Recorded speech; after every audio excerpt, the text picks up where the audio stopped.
Hello, hello. We are Spiritual Eyesight, and I'm going to be talking tonight about how we really bump fuzzies with other people. Because in this day and age, when everybody thinks they're kind of reinventing the wheel, and you've got remakes of movies, which is kind of how I prophetically determine the state of our existence at this time, if you have to make up another movie of something that's already existed, that concerns me because it tells me that creativity is kind of on the lull. We're losing it here. So hence is the reason why I like to write screenplays. And I met Adam Sandler, and everybody knows that I'm, his biggest fan. But it's because he's intelligent and he uses a few brain cells. So a few years back, I was leading a youth group team, and the adults in the room didn't really like me so much, and that's okay because we've been through this before. I just don't have time to stick around and try to make friends in that realm. Usually it's petty. They think I want their ministry, and I just simply don't have time. So this particular scenario, I was put out in the hallway with all the bad kids, which was great for me because I had extra room and I'm animated and I could do my little ditties and demonstrations. So it worked out well. But the phenomenal thing about that was, in rejection of man, me and my group, we grew pretty steadfast in our faith in God. And I'm not going to jam Jesus down anybody's throats, but I'm certainly going to say, people, we need to be creative again. We certainly need to know who the heck we are. And I think the problem in society is you're trying to be the person to your left or to your right because you don't know who the heck you really are inside. And that's the reason why everything at this time is longing and searching and crying out for something more.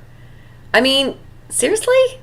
It's so funny to me because every restaurant thinks it's reinventing itself, and they use the same dispensers for their water, and it's like every single restaurant on the same block uses the same thing.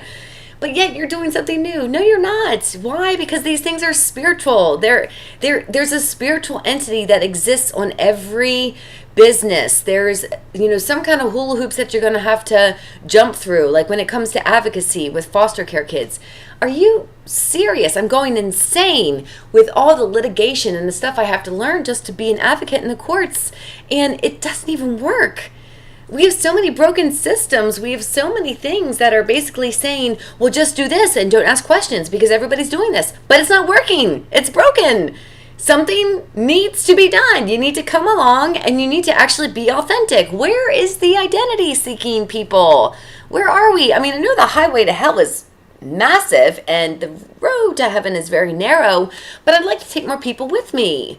And the thing is, it's I actually don't get along with Christians, and I am one, and I can say that. And, I find myself thinking, why do you even proclaim Christ? It'd be best to just not talk, maybe just not say anything, because I don't dumb him down to Father, Son, and Holy Bible.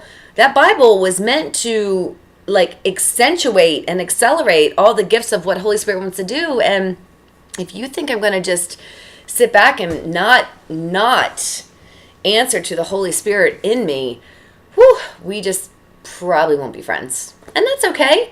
But here's the thing. I meet a lot of people on my daily route, and I'm trying to do the best I can to find that niche of what Daddy God really wants me to do to better his kingdom on this earth. And although I'm sarcastic and I tend to be a little bit cutting at times, it's simply because I'm disillusioned. And there's a great book for that, by the way. It's called So You Don't Want to Go to Church Anymore by Wayne Jacobson. And I met him, and he's a phenomenal writer. And since I am in this quandary of do I just keep being that Christian doormat and helping the system, which really is just a worldly system? So I'm supposed to perform more? And I'm supposed to give my all to the system so that I get noticed, so that I can make a difference? No, I've tried it. I've tried it actually for 6 months now. We're heading into July and I'm over it. I got nothing left, people. And I'm saying the main character in that book, So You Don't Want to Go to Church Anymore, he was at where I'm at. Ecclesiastes is my theme chapter for my life. Because if I can make friends going down to the receptionist desk in the apartment complex where I live and hear their stories of hardship about going to youth group and how vicious and gossipy and cutting and catty that they were among other people and that they turned on God because of it, I get a little bit ticked. And I actually don't have this, I can go into a forgiveness prayer with these chicks. I can tell them I love them and I'm not the normal Christian. And I realize that because organized religion really, really is whew, hurting right now.